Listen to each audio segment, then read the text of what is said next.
شاہ بہلول رحمۃ اللہ علیہ آپ نے بہت مشہور سنا ہوگا، ہارون رشید باوجود کہ اتنا بڑا بادشاہ وقت تھا، کون نہیں جانتا کہ بنو عباسیہ کے دور کا اتنا بڑا بادشاہ تھا ہارون رشید، لیکن زندگی اس کی اللہ والوں کے تابع تھی۔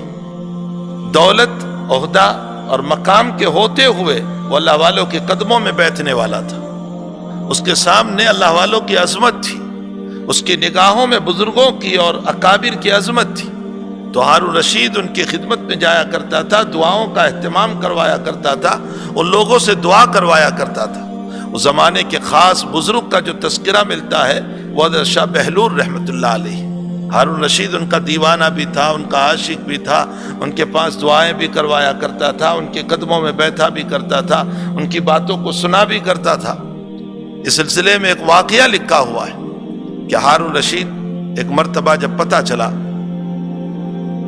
کہ شاہ بہلول بازار میں آئے ہوئے ہیں تو ہارون رشید ملاقات کے لیے گیا، رمضان کا مہینہ تھا، ان کی ملاقات کے لیے پہنچا اور کہا کہ آپ اپنی خلوت گاہ کو چھوڑ کر، اپنے اس جگہ کو چھوڑ کر جو آپ جنگل کے اندر ایک چھوٹے سے مکان میں رہتے تھے، اس کو چھوڑ کر یہ بازار میں آ کر آپ کیوں بیٹھ گئے؟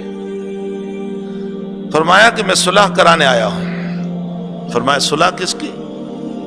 تو فرمایا کہ اوپر والے کی اور ان لوگوں کی، یعنی خالق اور مخلوق کی صلح کرانے کے لیے آیا ہوں، اور بہت دعائیں کر رہا ہوں اور ان کو سمجھا رہا ہوں کہ صلح کر لو، صلح کر لو۔ تو کہا صلح ہو گئی؟ کہا منت سماجت کر رہا ہوں لیکن ایک بھی ماننے کے لیے تیار نہیں، ایک بھی ماننے کے لیے تیار نہیں ہے کہ صلح کر لے اپنے رب سے۔ حالانکہ مسئلہ یہ ہے کہ رمضان کا مہینہ ہے، وہ خود صلح پر آیا ہوا ہے، یعنی اللہ خود صلح پر آیا ہوا ہے کہ میں معاف کر دوں، مغفرت کر دوں، درگزر کر دوں، چھوڑ دوں، عطائیں کر دوں، وہ خود صلح پر آیا ہوا ہے، لیکن یہ ہے کہ ماننے کے لیے تیار نہیں۔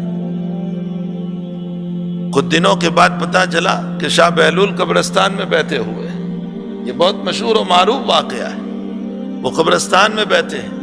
تو ہارون رشید قبرستان میں پہنچے اور فرمایا کہ حضرت اب کیا ہے کہ آپ قبرستان میں آ کر بیٹھے ہیں، کیا مسئلہ ہے؟ ایسی کون سی بات پیش آ گئی کہ آپ قبرستان میں آ کر بیٹھے ہیں؟ فرمایا پھر صلح کرانے آیا ہوں، رمضان ختم ہو چکا ہے، اب پھر دوبارہ صلح کرانے آیا ہوں اوپر والے میں اور ان لوگوں میں جو یہاں سوئے ہوئے ہیں۔ فرمایا کیا ہوا، صلح ہو گئی؟ فرمایا اب حال یہ ہے کہ یہ سب صلح کے لیے تیار ہے لیکن وہ ماننے کے لیے تیار نہیں، کہ میں نے مہلت دے رکھی تھی تم کو حیات میں، زندگی میں، رمضان میں، لیکن تم نے مجھ سے صلح نہیں کیا، وفات کے بعد کیسے صلح؟ اب جو میرا اصول ہے وہ چلے گا، جو میرا قانون ہے وہ چلے گا، جو میرے ضوابط ہیں وہ چلیں گے۔ تو میرے بھائیوں، رمضان المبارک کا مہینہ ہم کو اس لیے ملا ہے تاکہ ہم اللہ سے صلح کریں۔